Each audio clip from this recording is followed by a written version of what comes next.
Chapter 5. In June 1966, age 19. My name is Andrea, but here in nightclubs they say ma chérie, my dear, but more romantic. Sometimes they say it in a sullen way, sometimes they are dismissive, sometimes it has a rough edge or a cool indifference to it, a sexual callousness. Sometimes they say it like they are talking to a pet dog, except the Greeks don't keep pets. Here on Crete, they shoot cats. They hate them. The men take rifles and shoot them off the roofs and in the alleys. The cats are skeletal, starving.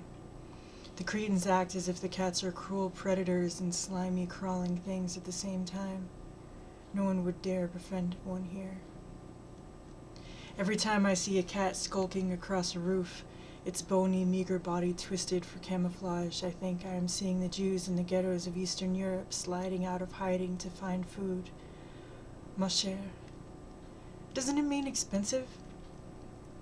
I don't know French except for a few words I've had to pick up at the bars. The high-class Greek men speak French, the peasants only Greek, and it's very low-brow to speak English. Vulgar. No one asks my name or remembers it if I say it. In Europe, only boys are named it. It means manhood or courage. If they hear my name, they laugh. You are not a boy, they say. I don't need a name. It's a burden of memory, a useless burden for a woman. It doesn't seem to mean anything to anyone. There is an Andreas here, a hero who was the captain of a ship that was part of the resistance when the Nazis occupied the island. He brought in guns and food and supplies and got people off the island who needed to escape and brought people to Crete who needed to hide. He killed Nazis when he could. He killed some, for certain. No occupier has ever conquered the mountains here. Rock, made out of African desert and dust. Andreas is old and cunning and rich. He owns olive fields, and this is the official consul for the country, and is the official consul for the country of Norway. I don't know what that means, but he has stationery and a seal and an office. He owns land. He is dirty and sweaty and fat. He drinks and says dirty things to women, but one overlooks them. He says dirty words in English and makes up dirty limericks in broken English. He likes me because I am in love. He admires love. I am in love in a language I don't know. He likes this love because it is a rare kind to see. It has the fascination of fire. You can't stop looking. We're so much joined in the flesh that strangers feel the pain if we stop touching. Andreas is a failed old sensualist now, but he is excited by passion. The life and death kind. The passion you have to wage a guerrilla war from the sea on an island occupied by Nazis. Being near us, you feel the sea. I'm the sea for him now. And he's waiting to see if his friend will drown. M venerates him for his role in the resistance. Andreas is maybe 60, an old 60. Gritty, oiled, lined. M is 30. Old to me. An older man, if I force myself to think about it, but I never think. No category means anything. I can't think exactly, or get thoughts, or the thoughts get cut short by the intense excitement of his presence, or a memory of anything about him. Any second of remembering him and I'm flushed and fevered. In delirium there is no thought. At night, the bars are cool after the heat of the African sun. The men are young and hungry, lithe. They dance together frenetically, their arms stretched across each other's bodies as they make a virile chorus line of drunken circles. M is the bartender. I sit in a dark corner, a cool, pampered observer, drinking vermouth on ice, red vermouth, and watching M, watching the men dance. Then sometimes he dances, and they all leave the floor to watch because he is the great dancer of Crete, the magnificent dancer, a legend of grace and balance and speed. Usually the young men sit in Greek along the Usually the young men sing in Greece, along with the records and dance showing off. Before I was in love, they sent over drinks, but now no one would dare. A great tension falls over the room when some one of them tries. There have been fistfights, but I haven't understood until after what they were about. There was a tall blonde boy, younger than M. M is short and dark.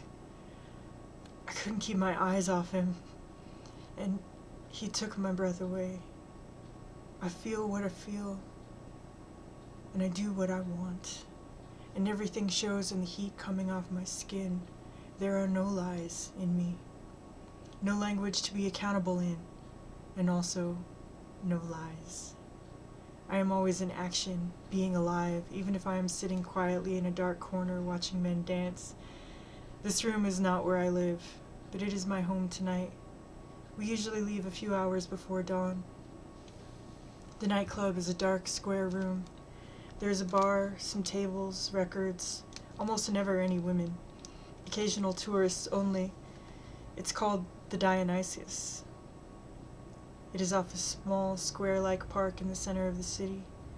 The park is overwhelmingly green in the parched city, and the vegetation casts shadows even in the night, so that if I come here alone, it is very dark. Women don't go out here, but I do. Ma chère goes out. I've never been afraid of anything, and I do what I want. I'm a free human being. Why would I apologize? I argue with myself about my rights because who else would listen? The few foreign women who come here to live are all considered whores because they go out and because they take men as lovers. One, some, more. This means nothing to me. I've always lived on my own. In freedom. Not bound by people's narrow minds or prejudices. It's not different now. The Greek women never go out, and the Greek men don't go home until they are very old men and ready to die. I would like to be with a woman, but a foreign woman is a mortal enemy here. Sometimes in the bar, Em and I dance together. They play American music for slow dancing. House of the Rising Sun, Heartbreak Hotel. The songs make me want to cry. And we hold each other the way fire holds what it burns. And everyone looks because you don't often see people who have to touch each other or they will die. It's true with us. A simple fact. I have no sense of being a spectacle, only a sense of being the absolute center of the world, and what I feel is all the feeling the world has in it, all of it concentrated in me. Later we drive into the country to a restaurant for dinner, and to dance more, heart to heart. The earth scorched by wind, the African wind that touches every rock and hidden place on this island. There are two main streets in this old city. One goes down a steep old hill to the sea, a sea that seems painted in light and color, purple and aqua and a shining silver, mercury all bubbling in an iridescent sunlight.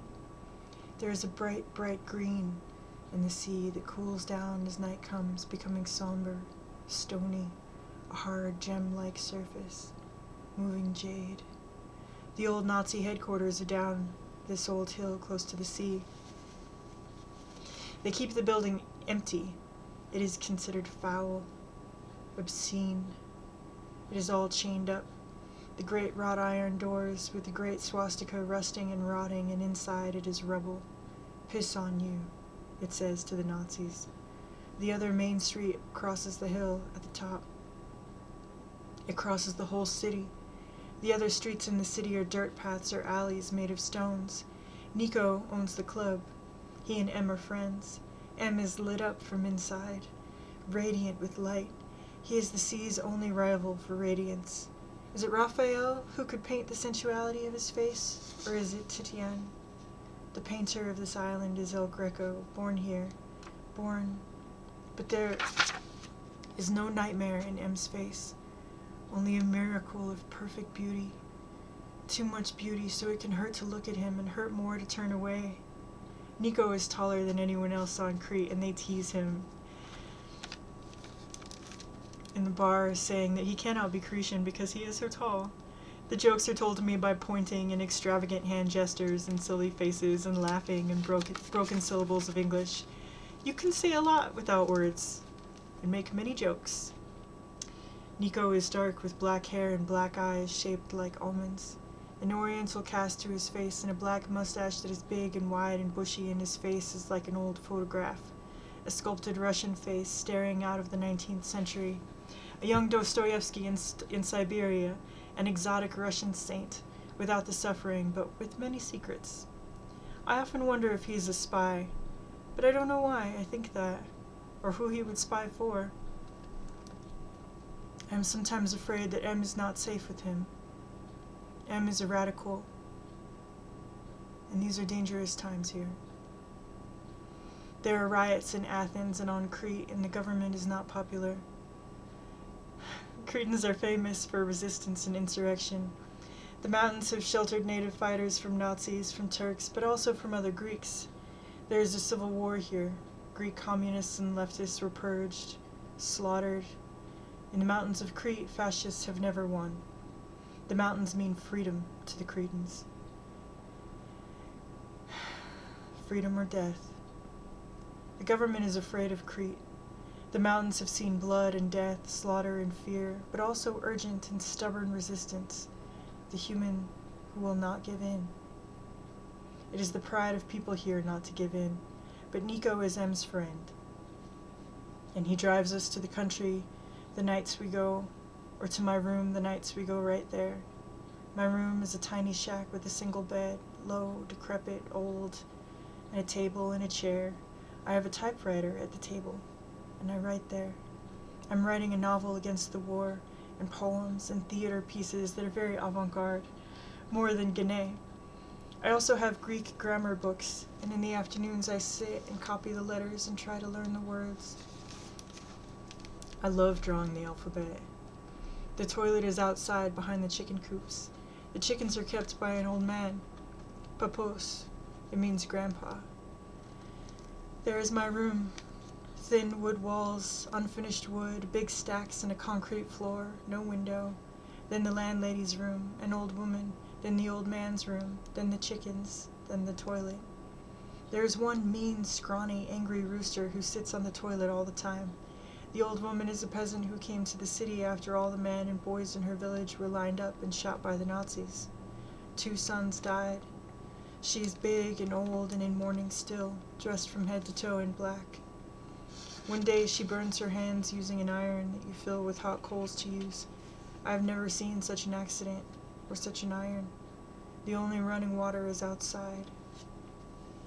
There is a pump. M's family is rich, but he lives a vagabond life. He was a communist who left the party. His family has a trucking business. He went to university for 2 years, but there are so many books he hasn't read. So many books you can't get here. He was the first one on the island to wear bell-bottom pants. He showed up in them one day all puffed up with pride, but he has never read Freud. He works behind the bar because he likes it, and sometimes he carries bags for tourists down at the harbor, or maybe it is political. I don't know. Crete is a hotbed of plots and plans. I never know if he will come back, but not because I am afraid of him leaving me. He will never leave me. Maybe he flirts, but he couldn't leave me. It'd kill him, I truly think. I'm afraid for him. I know there is intrigue and danger, but I can't follow it or understand it or appraise it. I put my fears aside by saying to myself that he is vain, which he was. Beautiful, smart, vain. He likes carrying the bags of tourists. His beauty is riveting, and he loves to see the effect, the tremor, the shock. He loves the millions of flirtations. In the summer there are women from everywhere. In the winter there are rich men from France who come on yachts. I've seen the one he is with. I know he gets presents from him. His best friend is a handsome Frenchman, a pied noir, born in Algeria, and he thinks it's his, right wing, gun running from Crete for an outlawed OAS, and I don't understand how they can be friends. OAS is outright fascist, imperialist, racist, but M says it is a tie beyond politics and beyond betrayal. He is handsome and cold and keeps his eyes away from me. I don't know why I think Nico looks Russian, because all Russians in the harbor have been blonde and round-faced, bursting with good cheer. The Russians and Israelis seem to send blonde sailors, ingenues. They are blonde and young and well-mannered and innocent, not aggressive, eternal virgins with disarming shyness, and ingenuity for having it always seem like the first time. I do what I want. I go where I want. In bed with anyone who catches my eye, a glimmer of light or a soupçon of romance. I'm not inside time or language or rules or society. It's minute to minute with a sense of being able to last forever like Crete itself. In my mind, I'm doing what I want, and it is private. And I don't understand that everyone sees, everyone looks, everyone knows, because I'm outside the accountability of language and family and convention, and what I feel is the only society I have, or know. I don't see the million eyes, and more to the point, I don't hear the million tongues. I think I am alone, living my life as I want. I think that when I am with someone, I am with him. I don't understand that everyone sees and tells M he loves a whore, but I would expect him to be above pettiness and malice and small minds. I've met men from all over.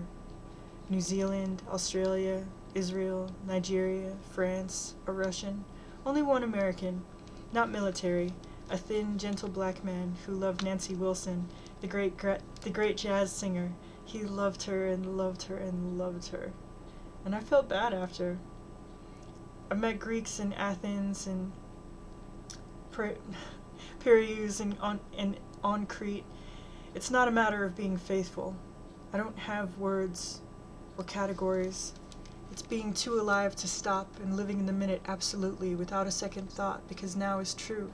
Everything I feel absolutely. I have no fear, no ambivalence, no yesterday, no tomorrow, not even a name, really. When I am with M, there is nothing else on earth than us, an embrace past anything mortal.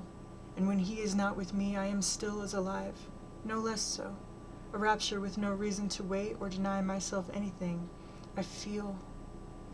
There are lots of Americans on Crete, military bases filled with soldiers, the permanent ones for the bases, and then the ones sent here from Vietnam to rest and then sent back to Vietnam. Sometimes they come to the cafes in the afternoons to drink. I don't go near them, except to tell them not to go to Vietnam. I say it quietly to tables full of them in the blazing sun that keeps them always a little blind, so they hesitate, and I leave fast. The Cretans hate Americans. I guess more Greeks do, because the American government keeps interfering, so there won't be a left-wing government. The CIA is a strong and widely known presence.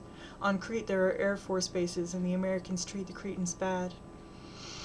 The Cretans know the arrogance of occupying armies, the bilious arrogance. They recognize the condescension without speaking the literal language of the occupiers. Most of the Americans are from the deep south. They laugh and shout and call them cunts, treat them like dirt, even the old mountain men whose faces surely would terrify anyone not a fool. The ones the Nazis didn't kill, not because they were collaborators, but because they were resistors. The Americans are young, 18, 19, 20, and they have the arrogance of Napoleon, each and every one of them. They are all the kings of the world, all flatulent with white teeth, and the darkies are meant to serve them. They make me ashamed. They hate anything not American and anyone with dark skin. They are pale, anemic boys with crew cuts, slight and tall and banal, filled with foul language, and that they fire at the natives instead of using guns. The words were dirty when they said them, mean words. I didn't believe any words were dirty until I heard the white boys say cunt. They live on the American bases, and they keep everything American as if they aren't here, but there. They have American radio and newspapers and food wrapped in plastic, and frozen food and dishwashers and refrigerators and plastic. Oh, and ranch-type houses for officers and trailers and supermarkets with American brands for everything. The wives and children never go off the bases, afraid of the darkies, afraid of food without plastic wrap. They don't see the ancient island. only American concrete and fences. The American military is always here. The bases are always manned, and the culturally impoverished wives and children are always on them. And it is just convenient to let the Vietnam boys rest here for now, the white ones. The wives and the children are in the ranch-type houses and the trailers. They are in Greece, on the island of Crete, a place touched by whatever gods there ever were. Anyone can see that. In fact, Zeus rests here. One mountain is his profile.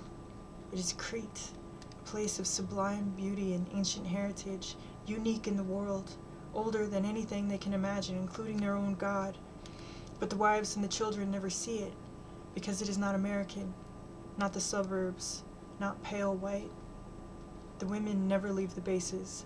The men come off to drink ozu and say dirty words to the Greeks and call them dirty names and laugh, and they pick fights. I know about the bases because an American doctor took me to one, where he lived in a ranch-type house with an American kitchen and Formica cabinets and General Electric appliances. The Greeks barely have kitchens. On Crete, the people in the mountains, mostly peasants, use Bunsen burners to cook their food. A huge family will have one Bunsen burner. Everything goes into one pot, and it cooks on the one Bunsen burner for 10 hours or 12 hours until late at night, when everyone eats. They have olive oil from the olive trees that grow everywhere, and vegetables and fruit and small animals they kill, and milk from goats. The family will sit at a wooden table in the dark with one oil lamp or candle giving light, but the natural light on Crete doesn't go away when it becomes night. There is no electricity in the mountains, but the dark is luminous, and you can see perfectly in it, as if God is holding a candle above your head.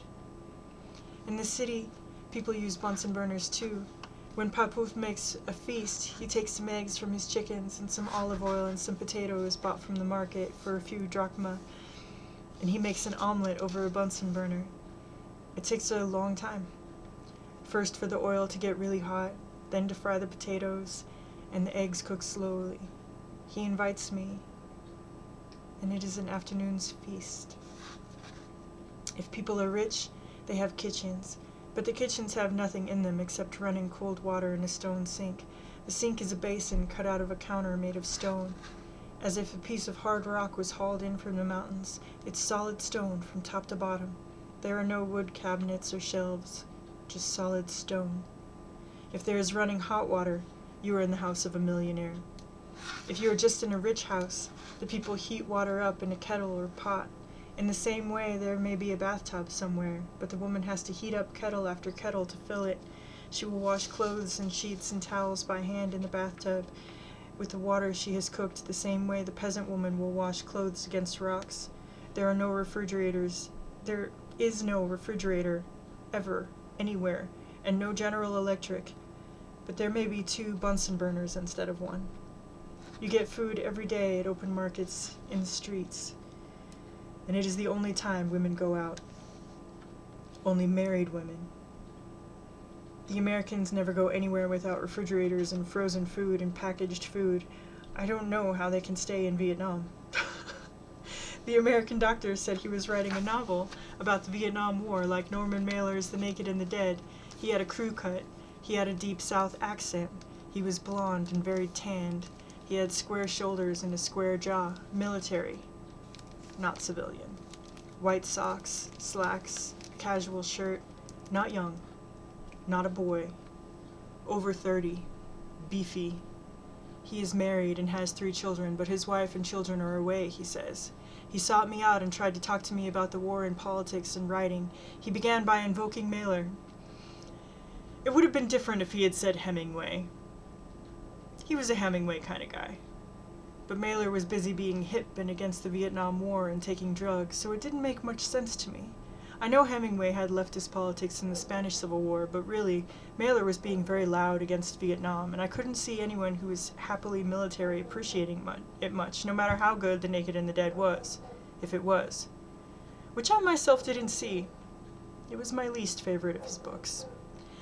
I said I missed American coffee, so he took me to his ranch-style house for some. I meant percolated coffee, but he made Nescafe. The Greeks make Nescafe too, but they just use tap water. He boiled the water. He made me a martini. I've never had one. It sits on the formica. It's pretty, but it looks like oily ethanol alcohol to me. I never sit down. I ask him about his novel, but he doesn't have anything to say except that it's against the war. I ask to read it, but it isn't in the house. He asks me all these questions about how I feel and what I think. I'm perplexed, and I'm trying to figure it out.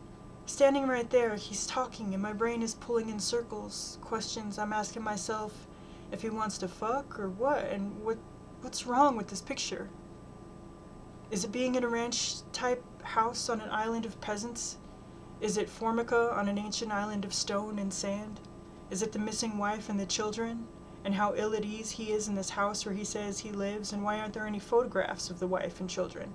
Why is it so empty, so not lived in, with everything in place and no mess, no piles, no letters, no notes, no pens or old mail?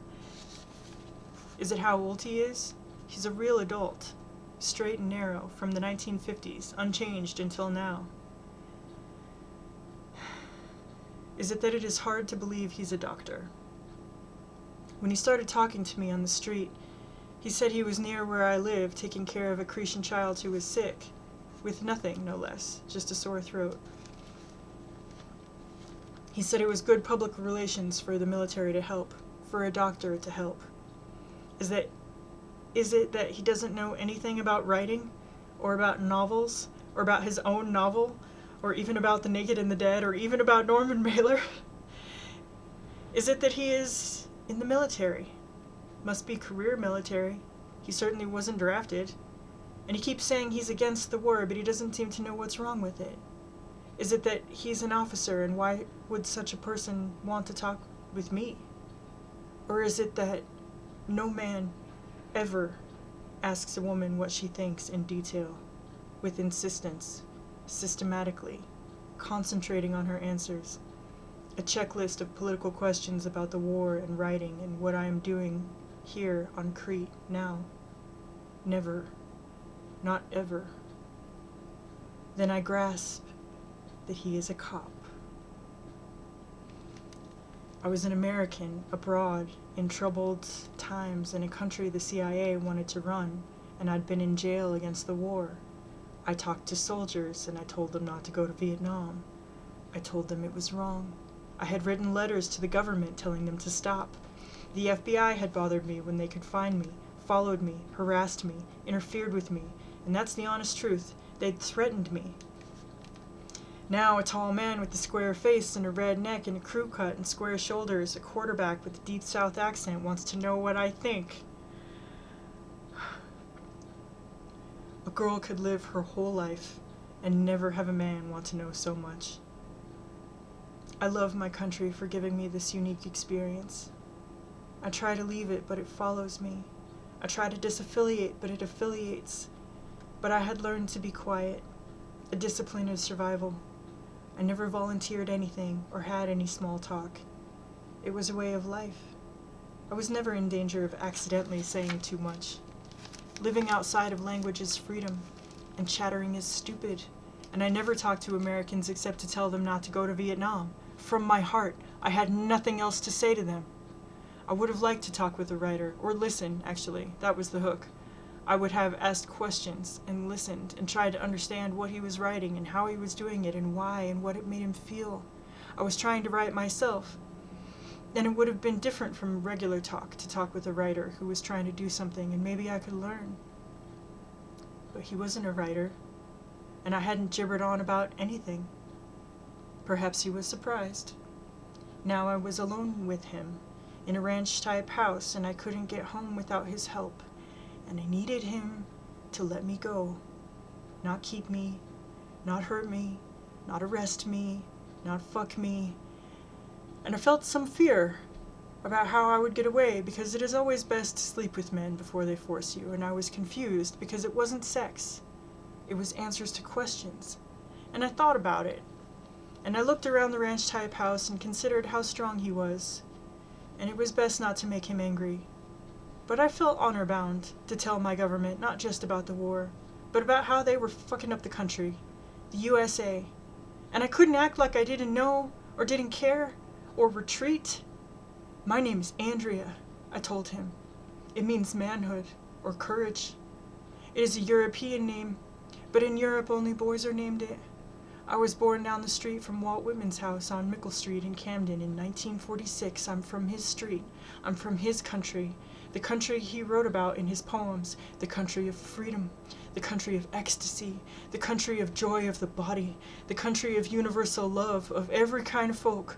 No one unworthy or too low. The country of men working and women working with dignity. I'm from his country. Not the America run by war criminals. Not the country that hates and kills anyone not white. I'm from his country, not yours. Do you know the map of his country? I will not have a single person slighted or left away. I am the poet of the body, and I am the poet of the soul. I am the poet of the woman, the same as the man. I too am not a bit tamed. I too am untranslatable. I sound my barbaric yawp all over the roofs of the world. Do I contradict myself? Very well then. I contradict myself. I am large. I contain multitudes. He nursed soldiers in a different war and wrote poems to them. It was a war that freed the slaves. What does this war free? He couldn't live in America now. He would be crushed by how small it is, its mind, its heart.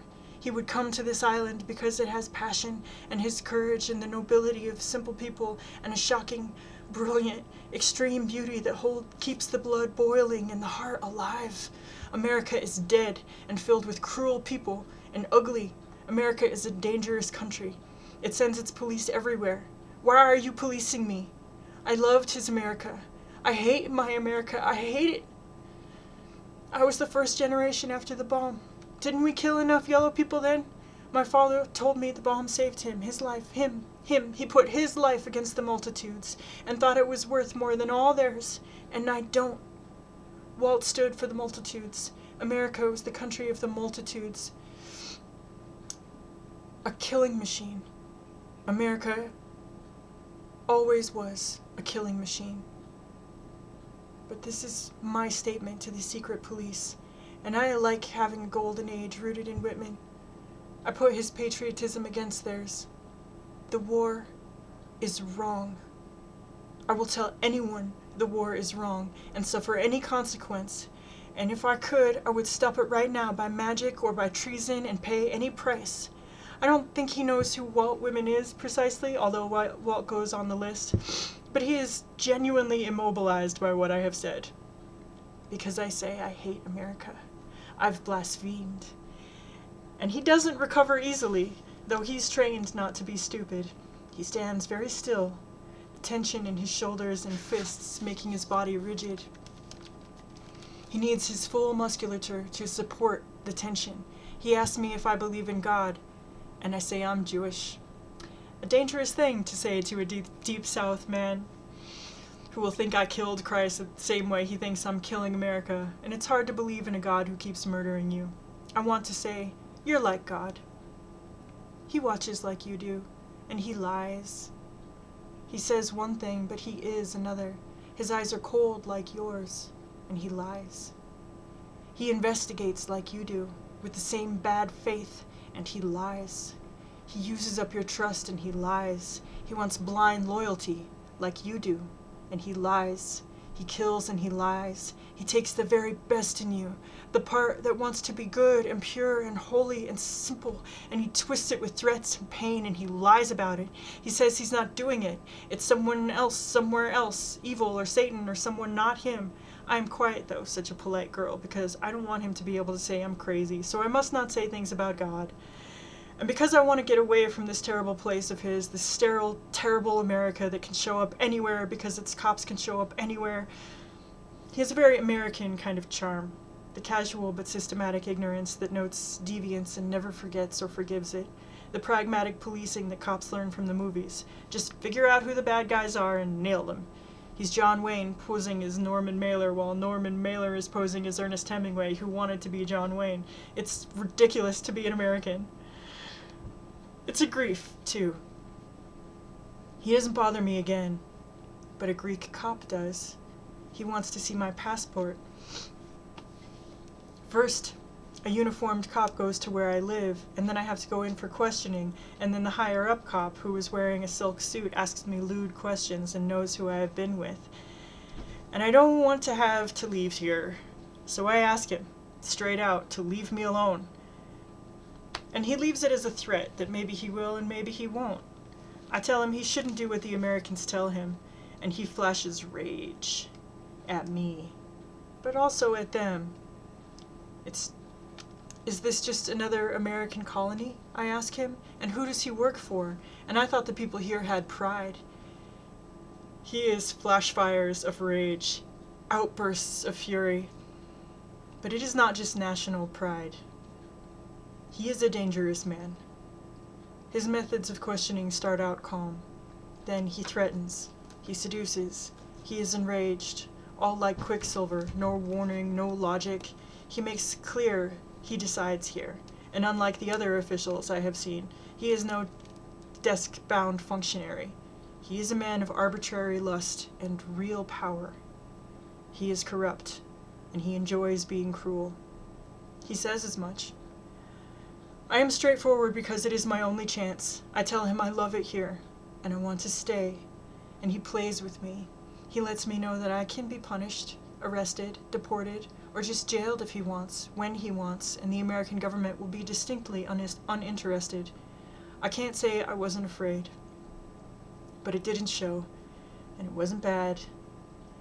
He made me afraid on purpose, and he knew how. He is intensely sexual, and I can feel him fucking and breaking fingers at the same time. He is a brilliant communicator. I'm rescued by the appearance of a beautiful woman in a fur coat of all things. He wants her now, and I can go for now. But he'll be back to me if he remembers, and he reminds me. He always knows where I am, day or night. He can tell me better than I can keep track. I want him to want her for a long time. I'm almost wanting to kiss the ground. I've never loved somewhere before. I'm living on a land that breathes. Even the city, cement and stone, bathed in ancient light, breathes. Even the mountains, more stone than any man-made stone, breathe. The sea breathes, and the sky breathes, and there is light and color that breathe, and the American government is smaller than this. Smaller and meaner and grayer and deader, and I don't want them to lift me off it and hurt my life forever. I come from gray America, broken, crumbling concrete, poor, stained with blood, and some of it was my blood, and some of it was knife blood. From when the gangs fought and the houses seemed dipped in blood, bricks bathed in blood. Why was there so much blood, and what was it for? Who was bleeding and why? Was there some real reason for it? As it just seemed to me, just for fun. Let's play cowboy. The cement desert I had lived on was the carapace of a new country, young, rich, all surging, tap dancing toward death, toward handstands toward death, the tricks of vital young men all hastening to death. Crete is old. The stone is thousands of years old, with blood and tears and dying, invaders and resistors, birth and death. The mountains are old. The ruins are stone ruins, and they are old. But it's not poor and dirty and dying and crumbling and broken into dirty dust. And it hasn't got the pale stains of adolescent blood, sex blood, gang blood on it, the fun blood of bad boys. It's living green. It's living light and living rock, and you can't see the blood. Old blood, generation after generation, for thousands of years, old as the stone, because the light heats it up and burns it away, and there is nothing dirty or ratty or stinking or despondent, and the people are proud. And you don't find them on their knees. Even I'm not on my knees. Stupid girl who falls over for a shadow, who holds her breath, excited. American, born and bred, even I'm not on my knees. Not waiting for the bad boys to spill blood. The light burns me clean too. The light and the heat. From the sun and from the sex. Could you fuck the sun? That's how I feel. Like I'm fucking the sun. I'm right up on it. Smashed on it. A great, brilliant body that is part of its landscape. The heat melts us together, but it doesn't burn me away. I'm flat on it, and it burns. My arms are flat up against it, and it burns. I'm flung flat out on it like it's the ground, but it's the sun, and it burns with me up against it. Arms up, out to hold it, but there is nothing to hold. The flames are never solid, never still. I'm solid. I'm still, and I'm on it. smashed up against it. I think it's the sun, but it's me, but it's M, and I'm burning, but not to death, past death, immortal, eternal, burning up against him, and there are waves of heat that are suffocating, but I breathe, and I drown, but I don't die, no matter how far I go under. You've seen a fire. Have you ever been one? The red, and blue, and black, and orange, and yellow, in waves, great tidal waves of heat, and it comes toward you. You run because the heat is in waves that can stop you from breathing. You'll suffocate. And you can see the waves because they come after you and they eat up the air behind you.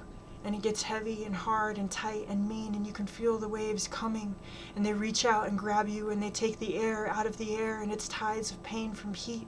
You melt, and the heat is a Frankenstein monster made by the fire's own heartbeat and dream. It's the monster the fire makes and sends you out after you, spreading bigger than the fire to overcome you, and then you burn up. But I don't get burned up. No matter how I burn, I'm indestructible. A new kind of flesh. Every night, hours before dawn, we make love until dawn or sunrise or late in the morning, when there's bright yellow glaze over everything, and I drift off into a coma of sleep, a perfect blackness, no fear, no memory, no dream.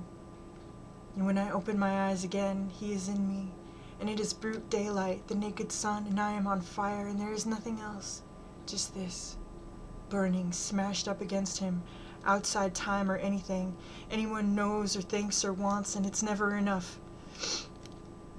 The hotel was behind stone walls, almost like a convent, the walls covered with vines and red and purple flowers.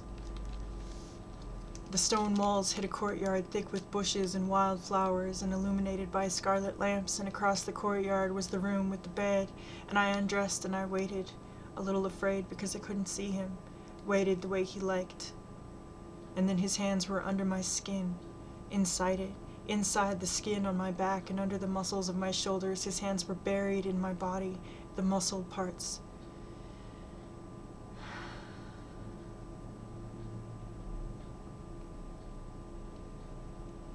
It was in the ruins under the ancient cave-like arch, a tunnel you couldn't stand up in.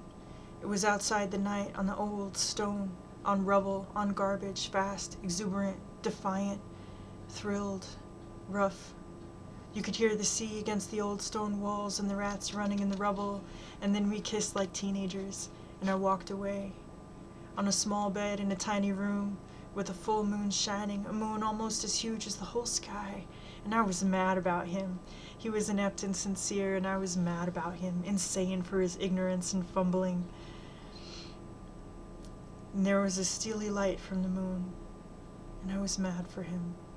I wanted the moon to stay pinned in the sky forever, full, and the silly boy never to move. Once, Em and I went to the Vietnam walls, high above the sea. There was no moon, and the only light was from the water underneath, the foam skipping on the waves. There was a ledge a few feet wide, and then a sheer drop down to the sea. There was wind, fierce wind, lashing wind, angry wind, a cold wind, foreign with freezing, cutting water in it from some other continent, wrathful, wanting to purge the ledge and own the sea. All night we fucked with the wind, trying to push us down to death, and I tore my fingers against the stone, trying to hold on. The skin stripped off my hands, and sometimes he was against the wall, and my head fell backwards, going down toward the sea. And on the Roman walls we fucked for who was braver, and who was stronger, and who wasn't afraid to die. He wanted to find fear in me, so he could leave me, so he could think I was less than him. He wanted to leave me. He was desperate for freedom from love.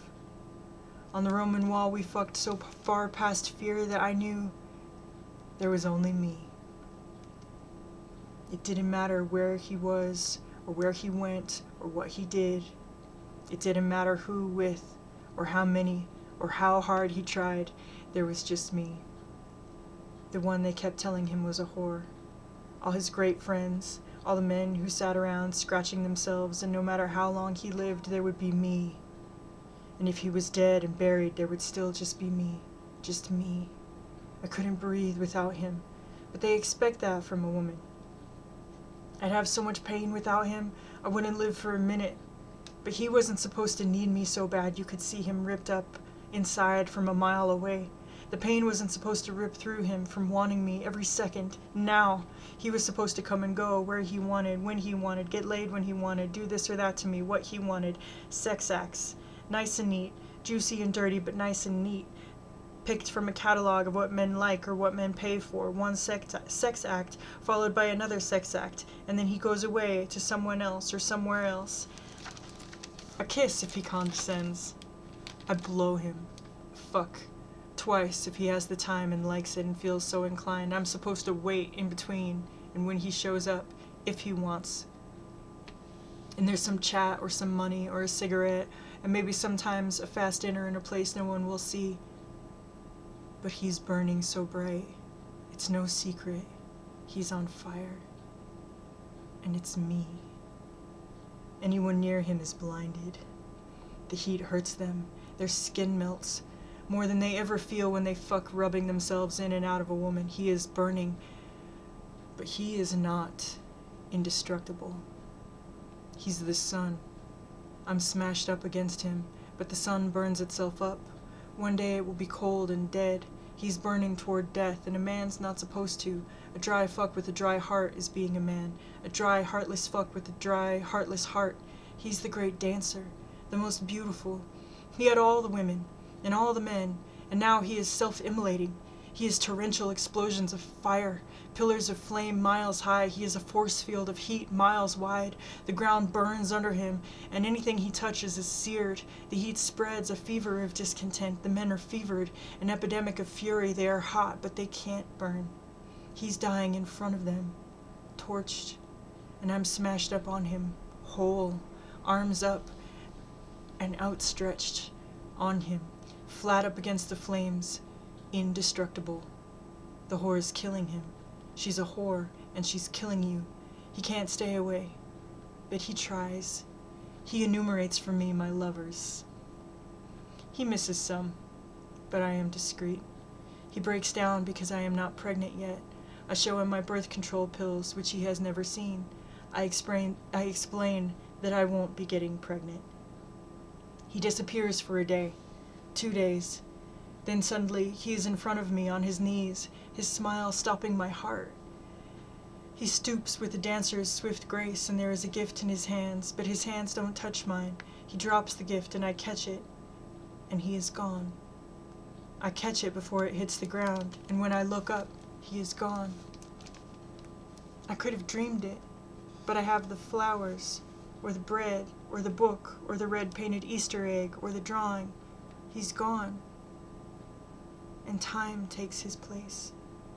A knife slicing me into pieces. Each second is a long, slow cut. Time can slow down, so you can't outlast it. It can have a minute longer than your life. Time can stand still, and you can feel yourself dying in it, but you can't make it go faster, and you can't die any faster, and if it doesn't move, you will never die at all, and it won't move. You are caved in underground with time collapsed in on top of you. Time's the cruelest lover you'll ever have, merciless and thorough, wrapping itself right around your heart and choking it, and never stopping because time is never over. Time turns your bed into a grave and you can't breathe because time pushes you down on your heart to kill it. Time crawls with its legs spread out all over you. It's everywhere. A noxious poison. It's vapor and gas and air. It seeps, it spreads. You can't run away somewhere so it won't hurt you. It's there before you, waiting. He's gone. And he's left time behind to punish you. But why? Why isn't he here yet? Or now, and not 1 second has passed yet. He doesn't want to burn, but why? Why should he want less, to be less, to feel less, to know less? Why shouldn't he push himself as far as he can go? Why shouldn't he burn until he dies? I have a certain ruthless objectivity, not uncommon among those who live inside the senses. I love him, without restraint, without limit, without respect for consequences, for me or for him. I'm not sentimental. I want him. This is not dopey, stupid, sentimental love, nostalgia and lingering romance. This is it. All. Everything. I don't care about his small, stupid social life among stupid, mediocre men. I know him. Self-immolating, torched, in me. His phony friends embarrass him. The men all around on the streets playing cards and drinking and gossiping. The stupid men who lust for how much he feels can't imagine anything other than manipulating tourists into bed so they can brag, or sex transactions for money, and the duties of the marital bed, or the rollover fuck. And he's burning, consumed, dying.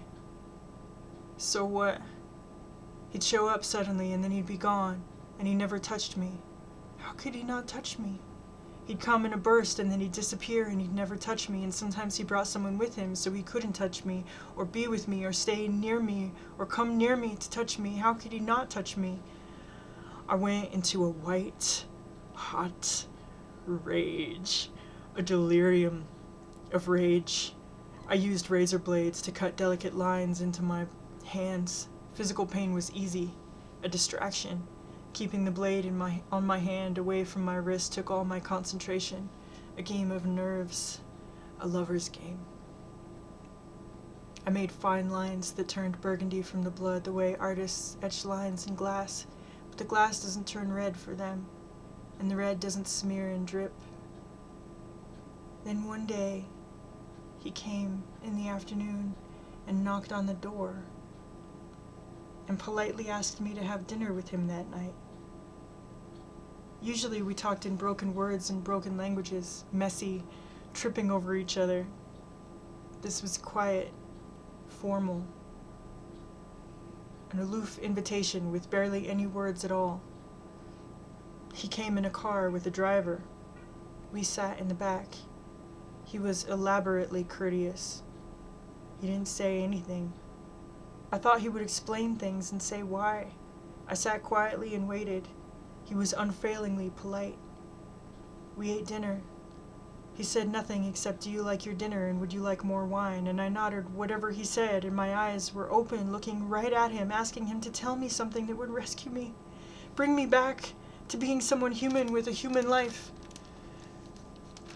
And then he said he would take me home, formally, politely.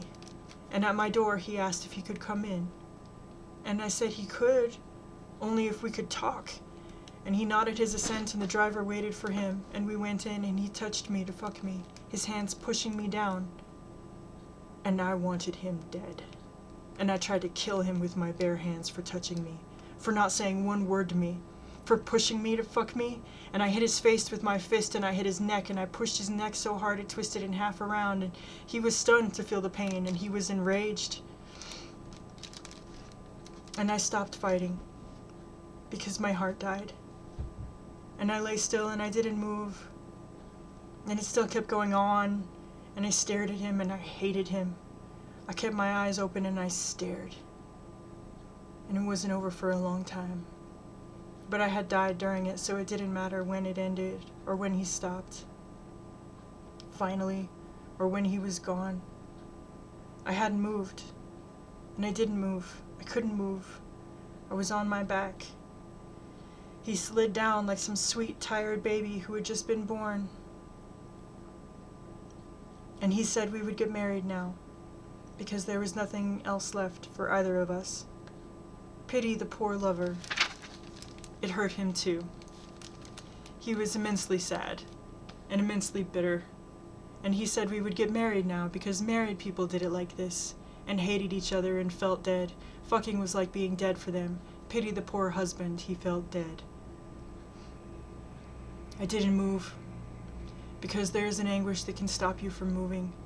And I couldn't kill him, because there is an anguish that can stop you from killing. Something awful came. A suffering bigger than my life, or your life, or any life, or God's life, the crucifixion God. The nails are hammered in, but you don't get to die. It's the cross for ladies. A bed. and you don't get to die. The lucky boy, the favorite child, gets to die.